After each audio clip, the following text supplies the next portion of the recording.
Suffield has three main tenants: the Canadian Armed Forces, British Army Training Unit Suffield, or Batus, and Defence Research and Development Canada, or DRDC. But what is primarily recognized as an active military base right now actually started solely as a research area during the Second World War. They take part in exercise Prairie Storm.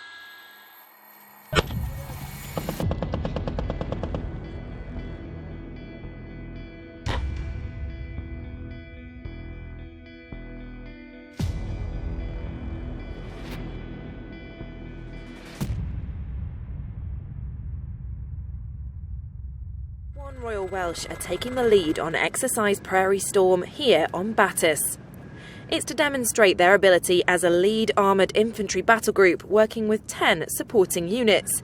And although it's routine for them, there's a particular focus to this training. Hey everyone, it's me, Matt. Hope you're having a wonderful day and thanks for joining me today. I'd like to do a big shout out to those who've donated the video footage for this particular video. It's in the comment section below and in the description for credit. Some really nice footage of British Army Training Unit Suffield, and that's what we're talking about today. As you saw in the basic intro footage, it's been host to the British for quite some time.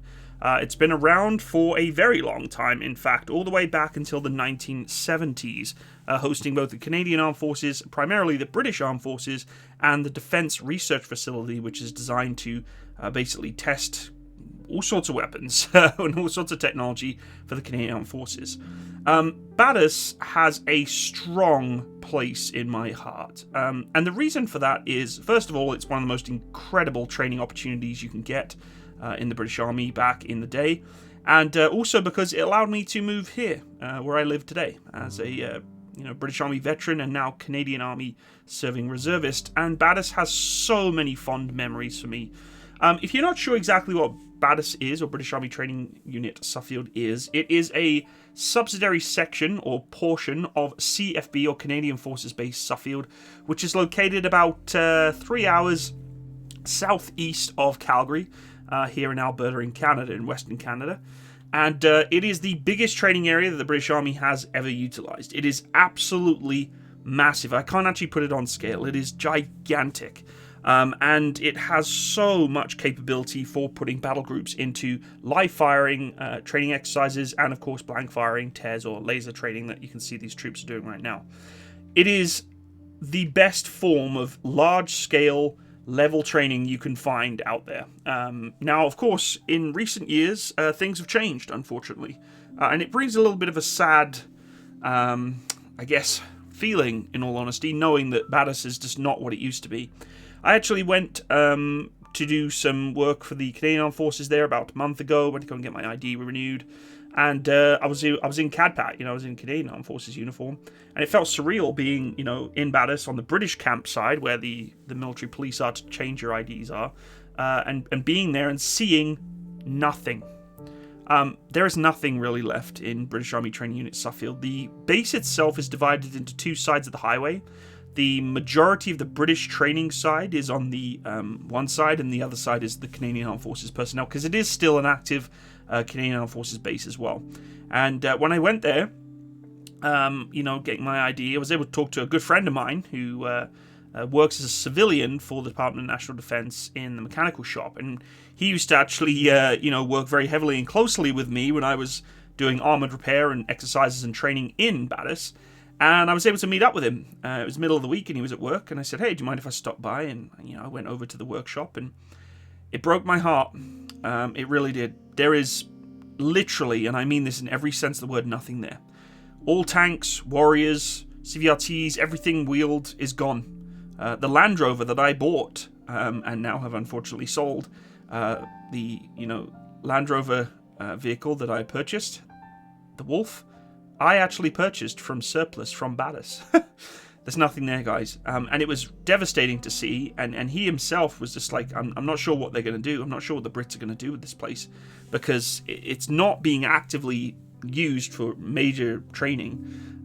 Because, of course, there's other things going on around the world where they've prioritized putting equipment elsewhere.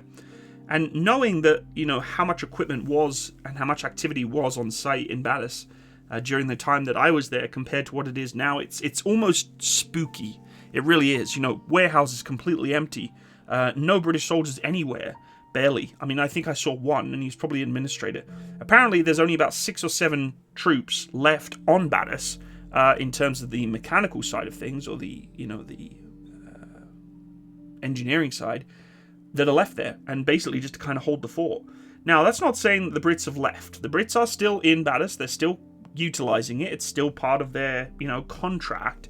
But in late 2021, press reports from the UK stated that full closure was being contemplated, and an integrated review stated that the forecasting focus was to actually look at the Middle East and Africa. At the time, United Kingdom Defence Minister Ben Wallace released a statement in response to the British Army's presence in southeast Alberta would not come to an end. I think from what we're seeing now, though, it's becoming more and more realistic that we're not going to see full-scale battlegroup training in Batus potentially ever again.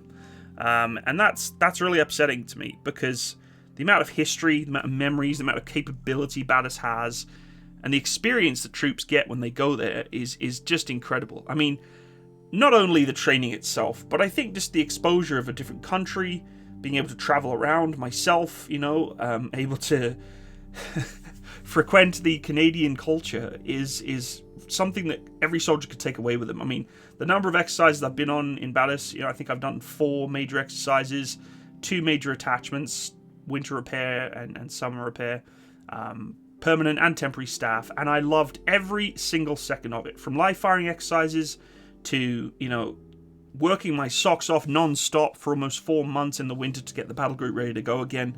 I loved every second of it, hence why I'm still living here in Canada today. But the workforce and working with the British Army in Batus really is going to change. I think what they're looking at doing now is small tactical level exercises. I did hear that some special forces units have been sent out there along with the Americans to kind of do collaborative training. The fleet of Challenger 2s that went back, along with about 1,000 other vehicles in the last 2 years, really broke my heart. Seeing those Challenger 2s and all the warriors coming home, it was like, wow, Batus is coming to an end. That is the end of time. Of course, the British Army does plan to upgrade more than half of its 227 Challenger 2s and mothball potentially the rest after, the review that came from 2021. I'm not sure if that's still the case. I'd be surprised if they're going to mothball that many, in all honesty, considering what's going on with Ukraine and such. Last spring, about half the operational Challenger 2s were deployed to Poland, Finland, and other Eastern European countries. So they've been doing a lot of exercises with them, and, to put half of them in mothball with that going on makes very, very little sense to me. But I don't think we're going to see Batus closing, but it is sad to know that it's just not going to be the same anymore. And that's a reality, I think, across the world with forces, is cutting cost. Flying battle groups over to Canada is certainly not cheap. It really wasn't. Normally, the annual scale training happened in the summer, which typically brought around about 5,000 to 10,000 British troops to Canada, has completely halted in 2020. And we can all tell why that was. Because COVID. COVID has somewhat destroyed Batus's capability. I wouldn't say it's credibility, because again, I think the training area and the exercises that can be conducted there are second to none. But COVID killed it. And walking around that camp really almost brought a tear to my eye, because I'm like, I wonder if the Brits are ever going to come back full scale. The reality is that CFB Suffield is an absolutely gigantic training establishment, and to have the Brits to say, okay, we're closing shop and leaving, it's not quite as simple as that. Because from what I've been told, and I'm not sure if this is entirely true, if the Brits were to leave that training area, they would actually have to do the range cleanup of that range. And when I talk about range, it is like hundreds of kilometers. Like, we're talking huge amounts of space to be cleaning up, and that in itself would cost huge amounts of money. The contractors and those that are around the base have completely reduced. I don't think they even have a mess there anymore. The Canex is still there, working functionally, but business is quiet. I don't think they're getting nearly as enough as what they used to.